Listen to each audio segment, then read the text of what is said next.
আচ্ছা, এরপরে এরপরে আছে বাস্তব গ্যাস। তো বাস্তব গ্যাসের সংজ্ঞা হচ্ছে যে সকল গ্যাস আদর্শ গ্যাসের সূত্রসমূহ মেনে চলে না।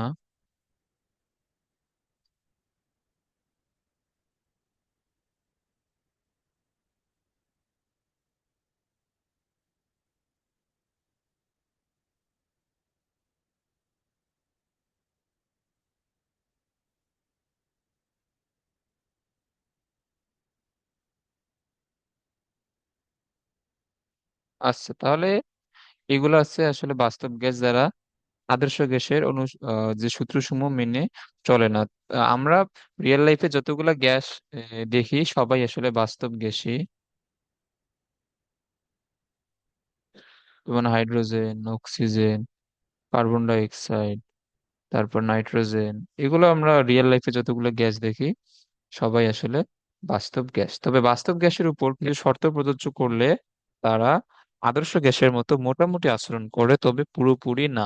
এখন কি কি শর্তে অ্যাপ্লাই করলে এরা বাস্তব গ্যাসের মতো, সরি, বাস্তব গ্যাস আদর্শ গ্যাসের মতো আচরণ করবে, ওগুলো আমরা দেখবো সামনে। এখন দেখো, এখন এদের কিছু বৈশিষ্ট্য আছে।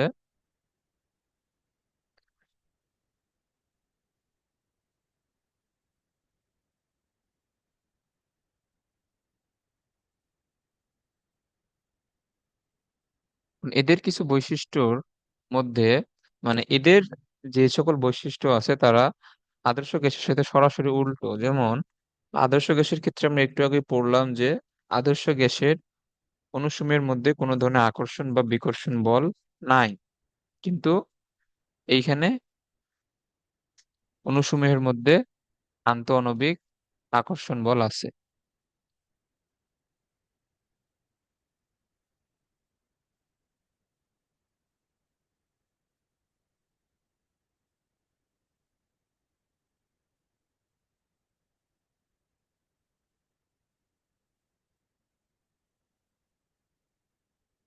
আন্তঃআণবিক আকর্ষণ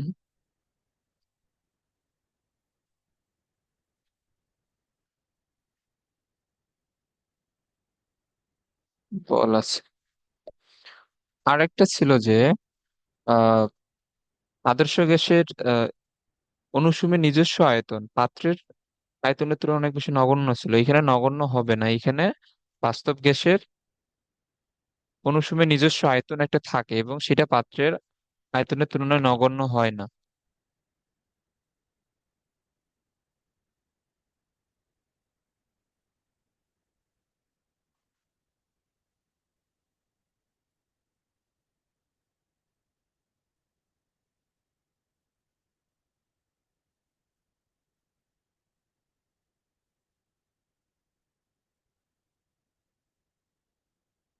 পাত্রের আয়তনের তুলনায়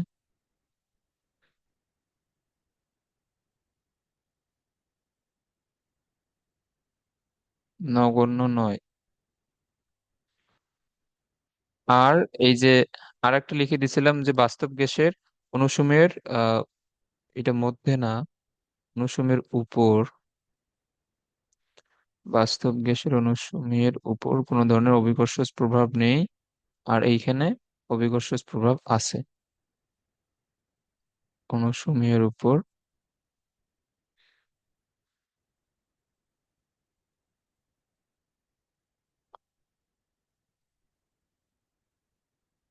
অভিকর্ষ প্রভাব আছে। ওকে। আর এরা কি করবে? PV is equal two nRT সমীকরণ মেনে চলবে না। আর আদর্শ gas PV is equal two nRT সমীকরণ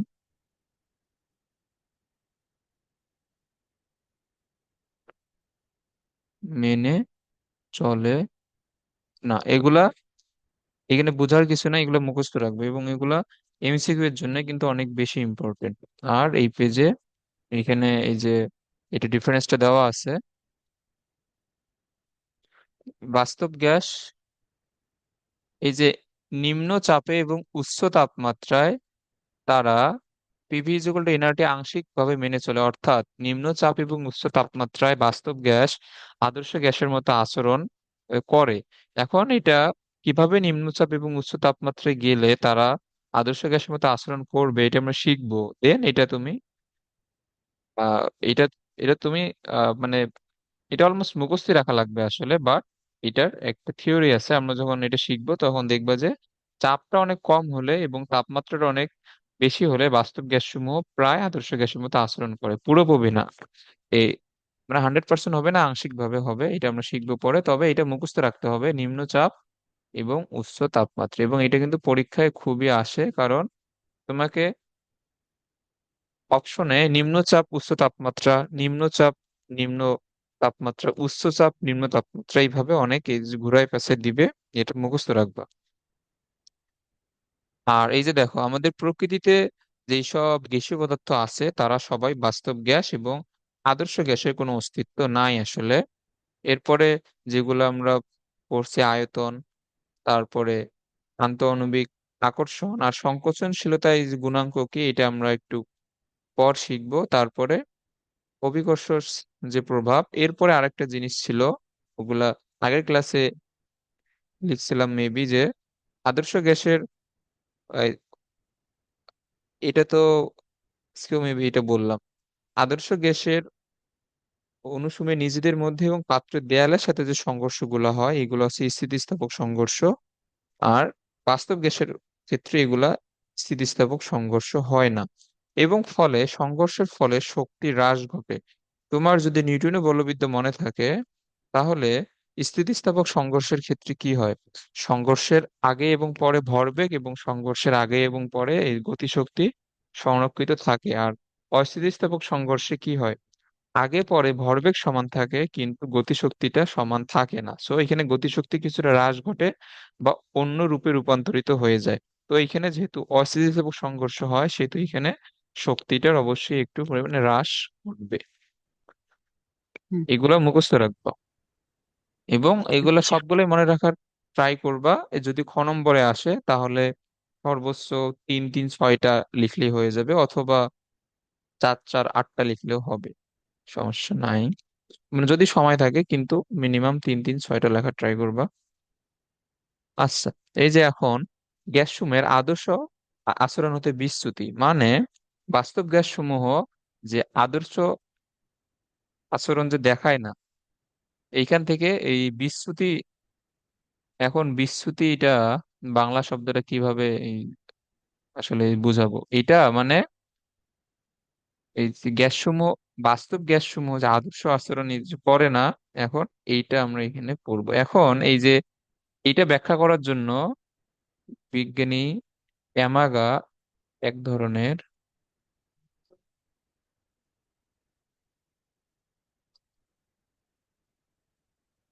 লেখচিত্র আছে, ওই লেখচিত্রটাকে বলা হয় অ্যামাগার বক্র। আচ্ছা, এর আগে আমরা তো একটা জিনিস শিখছিলাম, যে বয়েলের সূত্র অনুযায়ী কি ছিল, পিভি ইজ ইকুয়াল টু কে ছিল। এটা কি মনে আছে বয়েলের সূত্র অনুযায়ী? হ্যাঁ। আচ্ছা, বয়েলের সূত্র অনুযায়ী পিভি ইজ ইকুয়াল টু কে ছিল, মানে পি এবং ভি এর গুণফল সবসময় ধ্রুবক ছিল বয়েলের সূত্র অনুযায়ী, এটা আশা করি মনে আছে। তো এই গ্রাফগুলো শিখাইছিলাম যে আমি যদি ওয়াই অক্ষ বরাবর পি দে পিভি দেই আর এক্স অক্ষ বরাবর পি দেই অথবা ভি দেই, এই গ্রাফটা কিরকম হবে বলো তো?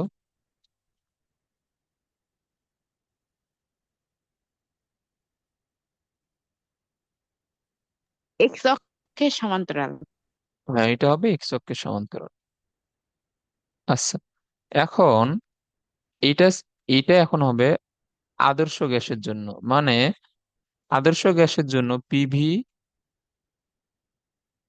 ভার্সেস বা পিভি বনাম পি এর গ্রাফটা হয় এক্স অক্ষের সমান্তরাল, মানে ওয়াই অক্ষ বরাবর এর কোনো বৃদ্ধি হবে না। বাট বাস্তব গ্যাসের ক্ষেত্রে এটা আসলে হয় না। বাস্তব গ্যাসের ক্ষেত্রে পিভি বনাম পি এর গ্রাফটা এক্স অক্ষের সমান্তরাল আসলে হয় না। এগুলা হয় এই যে ছবিটা যে দেখতে পাচ্ছ, এই টাইপের। এই যে একটা নিচে নেমে আবার উপরে যায়, তারপরে এই যে এইটাও নিচে নেমে উপরে, তারপর কোনোটা তারপর হাইড্রোজেনেরটা আসছে এইদিকে, তারপর হিলিয়ামেরটা হচ্ছে এইদিকে। তো এইগুলো হচ্ছে বাস্তব গ্যাসের জন্য পিভি ভার্সেস পি এর গ্রাফ, যেইটা এই যে দেখো এখানে মার্ক করা আছে। আদর্শ গ্যাসের জন্য এটা হচ্ছে এক্স অক্ষের সমান্তরাল, কিন্তু এইখানে যে গ্যাস সমূহ দেওয়া আছে হাইড্রোজেন, অক্সিজেন, হিলিয়াম, নাইট্রোজেন, এরা যেহেতু বাস্তব গ্যাস, তো এদের জন্য এর এই গ্রাফটা এরকম হয় না। ওকে। তো এইটাকে আসলে বলা হয় অ্যামাগার কার্ভ, যে বাস্তব গ্যাসের জন্য পিভি ভার্সেস পি এর যে গ্রাফটা, এটাই মূলত অ্যামাগার বক্ররেখা। ওকে। এখন এইখানে দুই প্রকারের বক্ররেখা দেখা যায়। একটা দেখো, একটা কিন্তু একদম শুরু থেকেই বাড়তেছে, এই যে হিলিয়াম এবং হাইড্রোজেনের গ্রাফটা কিন্তু শুরু থেকেই বাড়তেছে। আরেক ধরনের গ্রাফ এখানে দেখা যায়, এটা হচ্ছে নাইট্রোজেনের গ্রাফ, এটা একবার নিচে নেমে তারপরে উপরে উঠে, তারপর কার্বন ডাই অক্সাইডের গ্রাফ, এইটা একবার নিচে নেমে তারপরে উপরে ওঠে। এখানে দুই ধরনের গ্রাফ আসলে দেখা যায়। একটা হচ্ছে অক্সিজেন,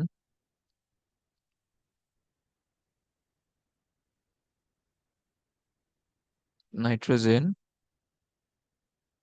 এবং কার্বন ডাই অক্সাইড, এইসব গ্যাসের জন্য, এইসব গ্যাসের জন্য দেখো তুমি যেহেতু এক্স অক্ষ বরাবর পি লিখছো, পি এর মান বাড়ানোর সাথে সাথে দেখো এখানে অক্সিজেন, নাইট্রোজেন, তোর ওই নাইট্রোজেন ডাই অক্সাইড লিখছি এখানে, এখানে হচ্ছে নাইট্রোজেন। এই যে তুমি নাইট্রোজেনের গ্রাফটা আর কার্বন ডাই অক্সাইডের গ্রাফটা খেয়াল করো, তারা নিচে নামছে তারপরে আবার উঠছে।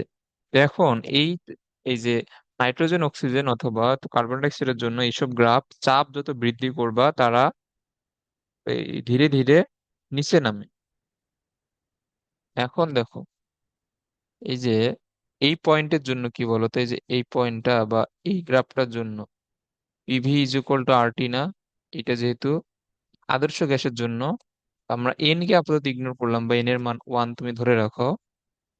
তো এই মানটাকে এখানে বলা হচ্ছে আর টি মান, মানে আর টি, এই ভ্যালুটা আর টি এর সমান না এই যে আদর্শ গ্যাসের জন্য।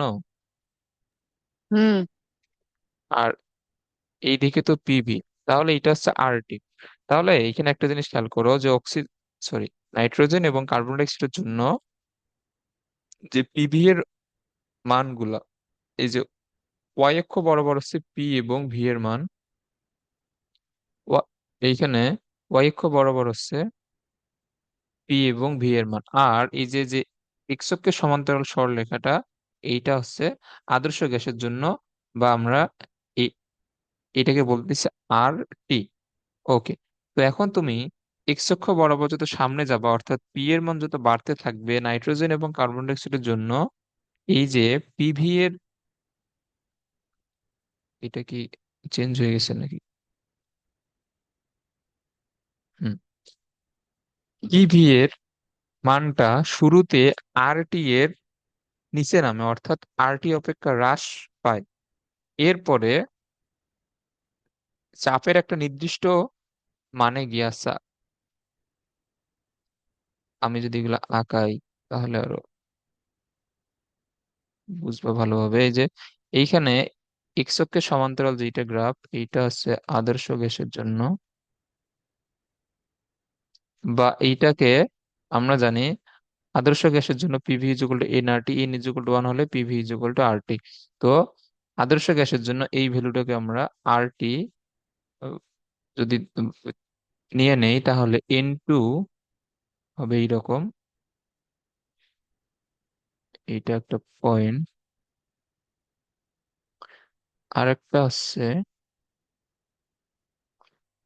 ধরো এইটা একটা পয়েন্ট, এটা হচ্ছে কার্বন ডাই অক্সাইড। এখন এই যে নাইট্রোজেন এবং এই কার্বন ডাই অক্সাইডের দুইটা গ্রাফের ক্ষেত্রে খেয়াল করো, এগুলা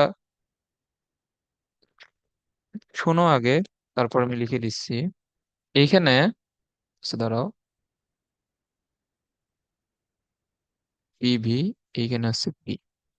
ধরো এইখানে তোমার চাপের এইখানে বিভিন্ন মান আছে এটিএম এককে। হ্যাঁ, এখন খেয়াল করো, আমি যখন মূলবিন্দু থেকে এক্স অক্ষ বরাবর সামনের দিকে যাইতেছি, মানে পি এর মান ধীরে ধীরে বাড়তেছে। পি এর মান যখন ধীরে ধীরে বাড়তেছে, তখন নাইট্রোজেন এবং কার্বন ডাই অক্সাইডের জন্য পি ভি এর মান, অর্থাৎ ওয়াই অক্ষ বরাবর এদের মানগুলা আস্তে আস্তে, মানে শুরু থেকে পি এর মান বৃদ্ধি পাওয়ার সাথে সাথে আর টি অপেক্ষা হ্রাস পায়, অর্থাৎ আর টি এর যে গ্রাফটা এর থেকে প্রথমে নিচে নামে না। এখন তোমার নাইট্রোজেনের ক্ষেত্রে খেয়াল করো, এই যে এই পয়েন্টটা, এই যে এই পয়েন্টটা, এইটা হচ্ছে এর জন্য পিভি এর সর্বনিম্ন মান। অর্থাৎ ধরো এখন এই পয়েন্টে একটা নির্দিষ্ট চাপের জন্য, এই পয়েন্টে একটা নির্দিষ্ট চাপের জন্য তোমার পিভি এর মানটা সর্বনিম্ন হয়েছে। এই যে এইখানে যে মার্ক করা যে পয়েন্টটা আছে, এই পয়েন্টটা হচ্ছে নাইট্রোজেনের গ্রাফের জন্য সর্বনিম্ন মান, এই যে এইটা। এরপরে কিন্তু নাইট্রোজেনের গ্রাফটা একদম উপরের দিকে উঠছে, অর্থাৎ পি এর একটা নির্দিষ্ট মানের জন্য পিভি এর মান সর্বনিম্ন হয়, এবং সর্বনিম্ন হওয়ার পরে আর তারা নিচের দিকে নামবে না তারা। আর এরপরে চাপ বৃদ্ধি পাওয়ার সাথে সাথে কিন্তু পিভি এর মানটা বৃদ্ধি পেতে থাকে। এবং কার্বন ডাই অক্সাইডের জন্য সেম। তুমি চাপের মানটা যত বাড়াবা, এর এর গ্রাফটা ধীরে ধীরে নিচের দিকে নামতেছে এবং একটা সর্বনিম্ন মানে গিয়ে এরপরে তারা চাপ বৃদ্ধির সাথে সাথে আবার ধীরে ধীরে বাড়তে থাকে। এটা কি বুঝছো? হ্যাঁ। ওকে।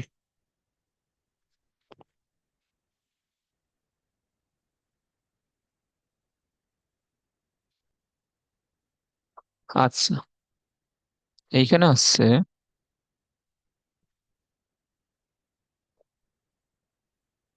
মানে এসব এই যে গ্যাসের জন্য বলতে অক্সিজেন, নাইট্রোজেন এবং কার্বন ডাই অক্সাইড,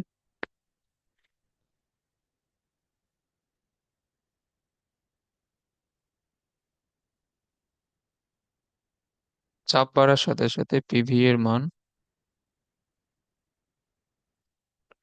প্রথম দিকে কমতে থাকবে,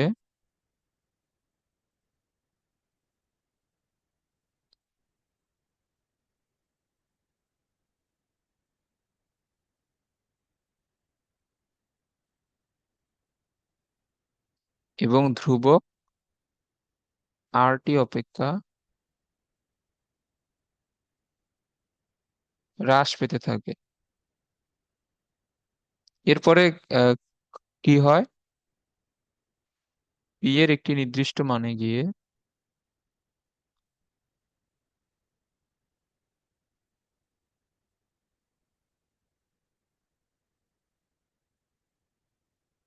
পিভি সর্বনিম্ন হবে, এবং যে মানে পি এর যে মানের জন্য পিভি সর্বনিম্ন হবে, সেই মান থেকে আবার চাপের মান তুমি যদি বৃদ্ধি করো, তাহলে সেইখান থেকে আবার পিভি এর মান ধীরে ধীরে বাড়তে থাকে।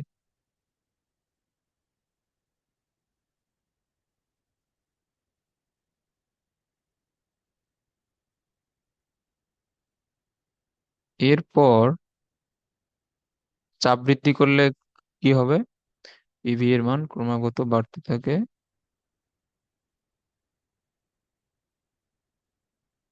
এবং দেখো তারা এক সময় গিয়ে আরটি এর উম যে ইয়েটা আছে, গ্রাফটা আছে, বা আরটি এর মানকে তারা ক্রস করে যায়, ক্রমাগত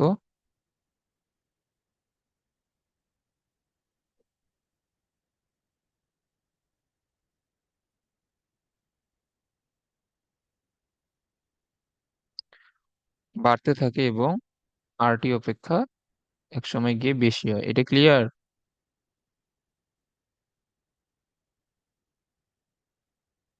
হুম।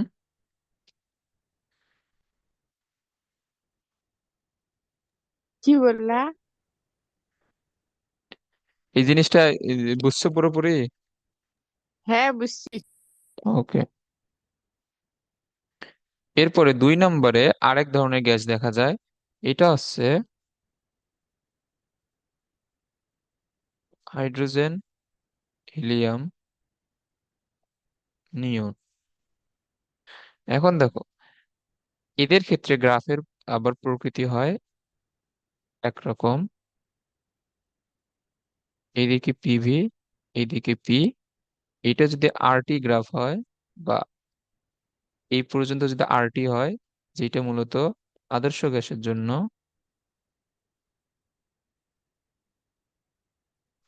ওকে, তাহলে একটা হচ্ছে শুরু থেকে, এই যে হাইড্রোজেন এবং হিলিয়ামের ক্ষেত্রে এরা শুরু থেকে বৃদ্ধি পায়। সো এই গ্রাফটা হিলিয়ামের, এই গ্রাফটা আছে হাইড্রোজেনের।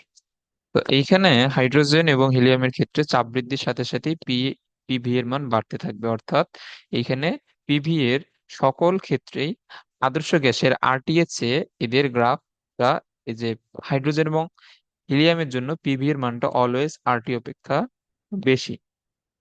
এটা বুঝছো? হ্যাঁ। ওকে, তাহলে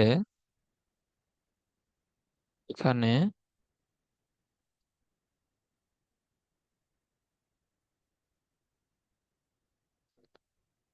সকল ক্ষেত্রে,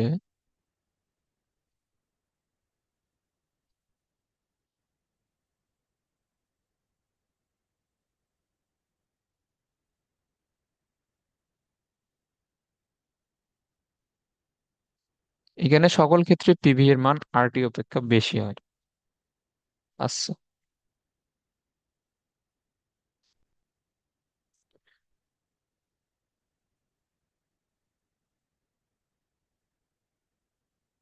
আচ্ছা, এরপরে খেয়াল করো সংকোচনশীলতা, সংকোচনশীলতা গুণাঙ্ক।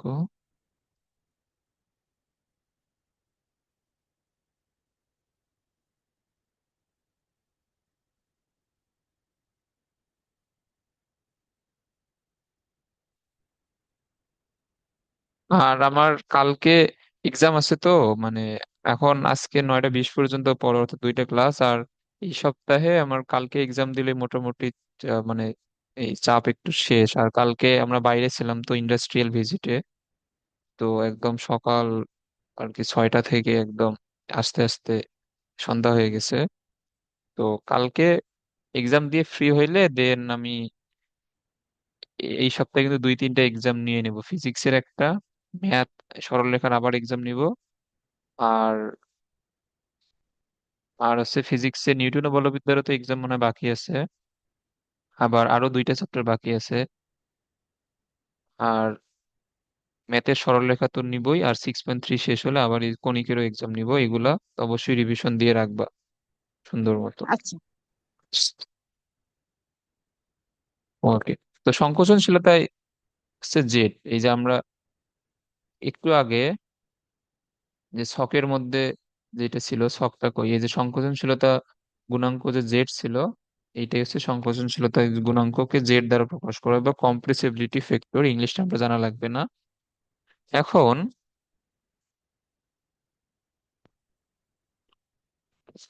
এখন দেখো, এখন বাস্তব গ্যাসের ক্ষেত্রে যে সমীকরণটা লেখা হয়,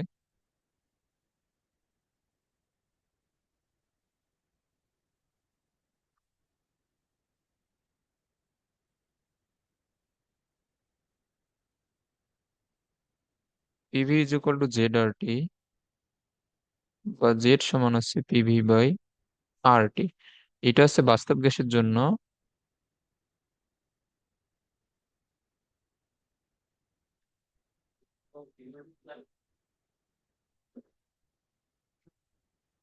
আর আদর্শ গ্যাসের জন্য হচ্ছে Z is equal to 1। So আদর্শ গ্যাসের জন্য এই জন্য সমীকরণটা PV is equal to N R T, বা PV is equal to R T, তুমি যদি এন এর মানটা 1 ধরে নাও।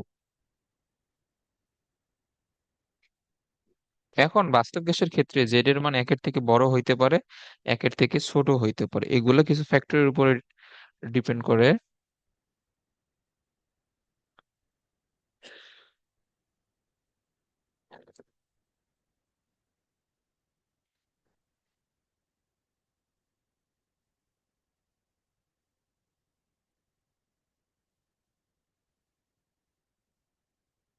জেড ইজ গ্রেটার দেন 1 অথবা জেড লেস দেন 1ও হইতে পারে। ওকে,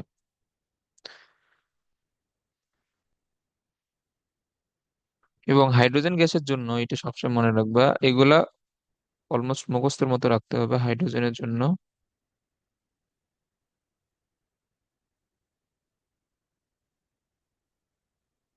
Z is greater than one, এটা মনে রাখবা।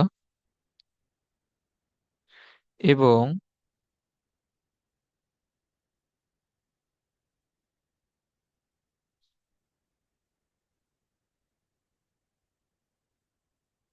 বাস্তব গ্যাসের জন্য নিম্নচাপ অঞ্চলে,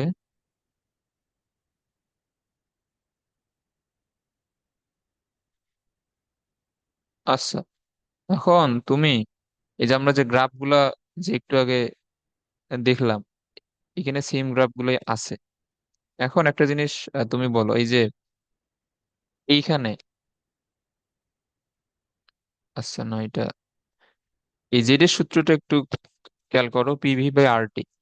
তো যেখানে নিম্নচাপ অর্থাৎ এই যে গ্রাফের শুরুর দিকে, এইখানে তোমার কার্বন ডাই অক্সাইড এবং নাইট্রোজেন গ্যাসের জন্য কার মানটা এখানে বেশি বলো তো, পিভি এর মান নাকি আরটি এর মান? মানে যেখানে চাপ কম,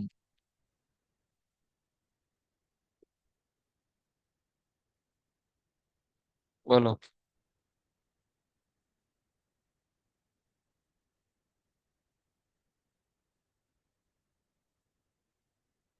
এটা বুঝতেছো না? আরটি এর আরটির হ্যাঁ মান কি বেশি? হ্যাঁ, এই যে তোমার,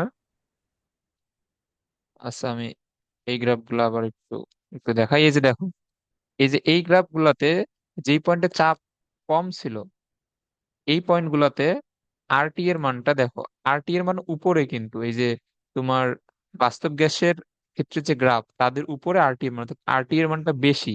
যেখানে চাপ কম সেইখানে আরটি এর মান বেশি, পিভি এর মানটা কম, এটা বুঝছো তো? আরেকবার বলো। আচ্ছা দেখো, এই গ্রাফ গুলোতে এই যে খেয়াল করো, আচ্ছা এই কার্সরটা কি দেখা যাচ্ছে তো না, এই কার্সরটা? হ্যাঁ। আচ্ছা দেখো, এই যে এই অংশটুকু, এই যে খেয়াল করো, এই অংশটুকুতে তোমার এই যে এই পয়েন্টটাতে পি এর মান অনেক এই যে কম না, এই পয়েন্টটাতে পি এর মান তো অনেক কম। হ্যাঁ। তো এই হুম। পয়েন্টটাতে তোমার নাইট্রোজেনের গ্রাফের জন্য এই পয়েন্টটা বরাবর, অর্থাৎ এই পয়েন্টটাতে, ধরো যে এই পয়েন্টটাতে পিভি এর মান এই বেশি নাকি আরটি এর মান এইখানে এই যে বেশি? অবশ্যই আরটি এর মান আরটি এর বেশি, মান বেশি। কারণ আরটি তো এই গ্রাফের উপরে, পিভি এর গ্রাফটা তো নিচে এই পয়েন্টে। তাহলে যেখানে চাপ কম সেইখানে আরটি এর মান বেশি হচ্ছে, আর পিভি এর মানটা এই ছোট হচ্ছে। এখন বুঝছো? হ্যাঁ, বুঝছি। ওকে, তাহলে আমরা এখানে লিখতে পারি যে নিম্নচাপ অঞ্চলে কি হবে, আরটি এর মান বড়, পিভি এর মান ছোট, যে পিভি অপেক্ষা আরটি বড়। তাহলে সুতরাং আমরা যে জেড মানে যে এই সূত্রটা দেখলাম যে Z is equal to PV by RT, তাহলে এই ক্ষেত্রে জেড এর মান একের থেকে ছোট হবে নাকি বড় হবে বলো?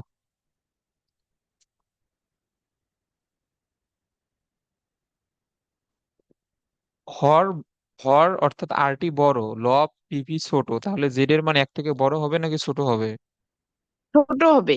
হ্যাঁ, জেড থেকে এক থেকে ছোট হবে। আর উচ্চচাপ অঞ্চলে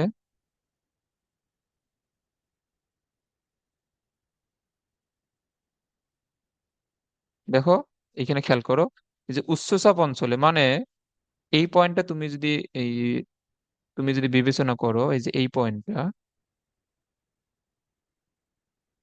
তো এখন আমি যদি উচ্চচাপ অর্থাৎ যেখানে চাপের মান খুব বেশি, আমি যদি এই পয়েন্টটা আমি যদি বিবেচনা করি, তাহলে এই পয়েন্ট বরাবর দেখো এই পিভি এর মানটা আরটি কে কিন্তু ক্রস করে গেছে না, এই পয়েন্ট বরাবর,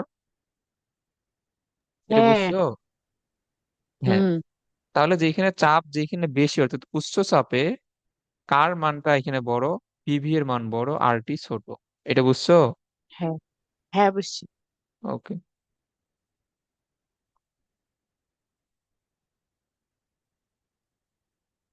তাহলে এখানে পিভি বড়, আরটি ছোট, তাহলে এখানে জেড এর মান কি হবে বলো? একের জেড, থেকে বড়। হ্যাঁ জেড হবে এক থেকে বড়। এগুলো আশা করি বুঝছো। এখন এই জেড এর মান আসলে দুইটা জিনিসের উপর নির্ভর করে।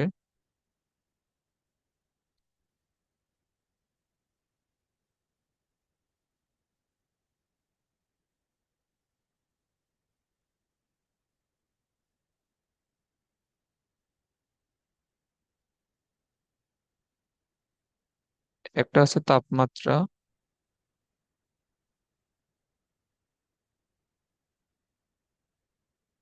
আর একটা আছে চাপ। তো চাপের উপরে কিভাবে নির্ভরশীল সেটা তো আশা করি তো ক্লিয়ার না।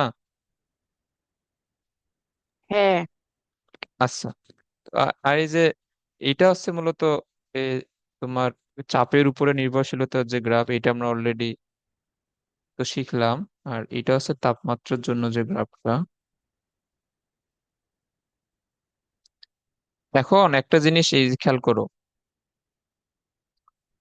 এই যে এটা বুঝবা খুবই ভালোভাবে। এই গ্রাফটা হচ্ছে আমাদের আদর্শ গ্যাসের জন্য গ্রাফ।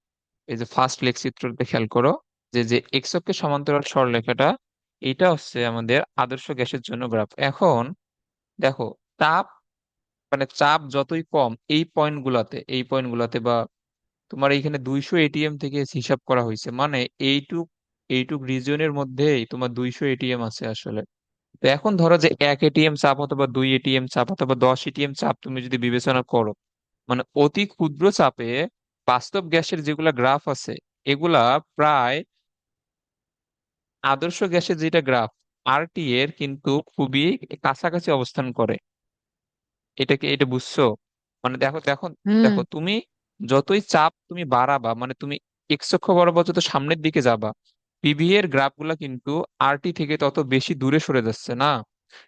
এখন চাপ যত হ্যাঁ, কম হচ্ছে, তত পিভি এর গ্রাফ গুলো কিন্তু আরটি এর তত বেশি এই কাছাকাছি অবস্থান করে।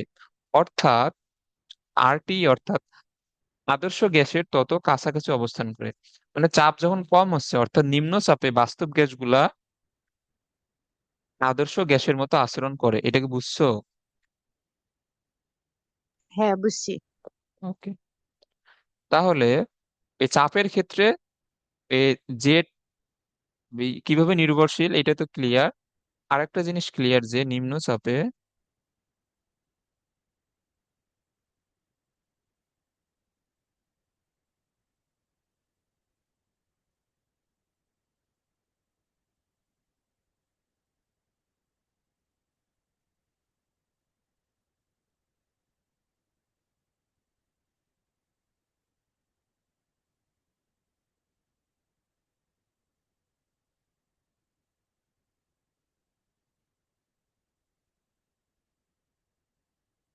নিম্ন চাপে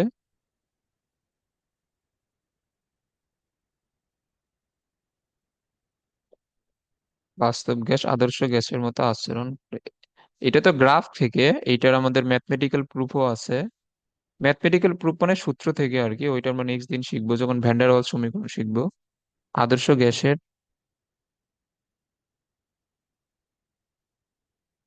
মতো আচরণ করে, এই জিনিসটা আশা করি ক্লিয়ার। আর তুমি তাপমাত্রা গ্রাফটাতে একটু খেয়াল করো, অক্ষ বরাবর জেড, আর এইদিকে অ্যাজ ইউজুয়াল পি আছে। এখন একটা জিনিস খেয়াল করো, এই যে নিম্ন তাপমাত্রার যে দুইটা গ্রাফ আছে, একটা আছে 200 কেলভিন, একটা আছে 500 কেলভিন, আর একটা আছে 1000 কেলভিন। আচ্ছা, একটা জিনিস বলো তো, যে কোন তাপমাত্রায় বাস্তব গ্যাসের এই যে এগুলা গ্রাফ গুলা কিন্তু মানে যেগুলো সোজা বা আঁকা বাঁকা গ্রাফ, এগুলো কিন্তু বাস্তব গ্যাসের জন্য, এটা তো আশা করি তো বুঝছো। এখন এই যে কোন তাপমাত্রায় পিভি এর গ্রাফটা আদর্শ গ্যাসের আরটি এর গ্রাফের এই যে কাছাকাছি আছে বলো তো? 1000। 1000, মানে 200 কেলভিন এবং 500 কেলভিন তাপমাত্রার চেয়ে 1000 কেলভিন তাপমাত্রায় যে গ্রাফটা, এইটা আদর্শ গ্যাসের কিন্তু এই যে কাছাকাছি আছে। এখন এর কোনো এই প্রমাণ প্রমাণ নাই আসলে। এখন আমরা ভ্যান্ডারওয়াল সমীকরণ যখন শিখবো তখন দেখবা যে তাপমাত্রা বাড়াইলে এটা আদর্শ গ্যাসের মতো হয়, বাট এটা যে গ্রাফিক্যালি মানে তোমার এটাকে কি বলে, তোমার গ্রাফের মাধ্যমে যে রিপ্রেজেন্টেশন, এইটা তো দেখা যায় যে আসলে তো এইসব গ্রাফরা সাইন্টিফিকরা এইসব টেম্পারেচারে এক্সপেরিমেন্ট করে তারপরে কি রকম হয় সেই হিসেবে গ্রাফগুলো নিয়ে আসছে। তো এখন 1000 কেলভিন তাপমাত্রায় বাস্তব গ্যাসের পিভি এর গ্রাফটা আদর্শ গ্যাসের খুবই কাছাকাছি অবস্থান এখানে আছে। তো এখন তাহলে দেখো নিম্ন তাপমাত্রায় কিন্তু তোমার পিভি এর গ্রাফটা আরটি এর গ্রাফ থেকে অনেক দূরে। তাহলে এখন বলো তো নিম্ন তাপমাত্রায় নাকি উচ্চ তাপমাত্রায় বাস্তব গ্যাস আদর্শ গ্যাসের মতো আচরণ করবে এখানে? উচ্চ তাপমাত্রায়। হ্যাঁ, উচ্চ তাপমাত্রা, এটা খেয়াল রাখবা।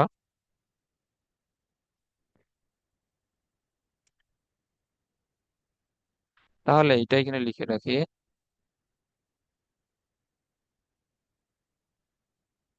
তাহলে চাপ হচ্ছে নিম্ন, তাপমাত্রা হচ্ছে উচ্চ।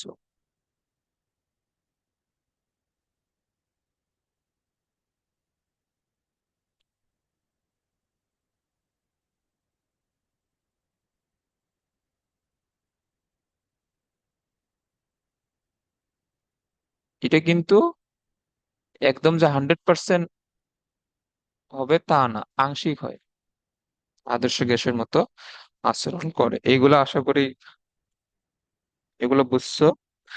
আর আজকে এখানে থাক, তুমি আগের সবগুলা রিভিশন দিয়ে আসবে। আর আরেকটা জিনিস এটা লিখে দেওয়া হয় নাই, এই যে দেখো এখানে গ্রাফ গুলা, এখানে কার কার বলো তো পিভি ভার্সেস পি এর গ্রাফ, তো পিভি ভার্সেস পি এর গ্রাফ কোন সূত্রে হয়? বয়ালের সূত্রে। হ্যাঁ, এটা হচ্ছে বয়লের সূত্র, তো এটা মনে রাখবে যে, আচ্ছা এটা এখানে লিখে দিচ্ছি। এমাগা বক্রের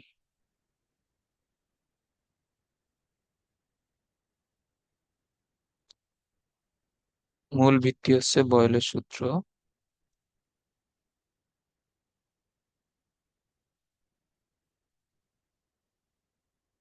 এগুলা এমসিকিউ এর জন্য অনেক ইম্পর্টেন্ট।